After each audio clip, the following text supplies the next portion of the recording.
Aku dah settle, kita panggil dia leg day lah. Aku consider dia sebagai leg day.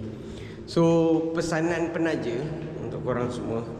So actually this is consider a structured program tau. So kau tak boleh make it like one day, one night, one week, not even one month. Okay. So benda ni adalah berstruktur. Okay. So dan korang perlukan progress ni bertahun, berbulan-bulan kadang-kadang. So kita panggil dia hybrid dan ataupun high performance. Atlet ni bukannya mudah. Dia berstruktur, okey. Dan dia memerlukan kata konsistensi yang sangat kata bagus. Kau tak boleh macam hari ni, minggu ni kau nak buat, minggu depan kau tak nak buat, kau nak santai. Tak.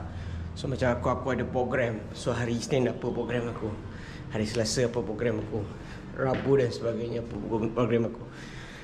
So tak apa, it's okay. So mana yang korang nak ambil, actually tak ada, kau tak ada benda yang betul dan salah dalam exercise. As long kau take care your healthy diet, kau bergerak, kau move, dah okay dah actually.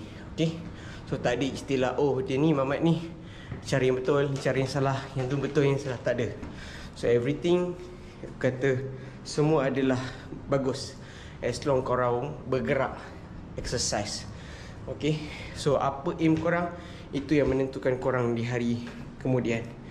Okay. So harap siapa yang follow aku, siapa yang tengok aku punya video ni, ada yang inspired, ada yang nak join, ataupun ada yang nak start, nak come back, carry on. Korang belum terlambat actually. Okay. So stay tuned. Thank you. TV White. Bye bye.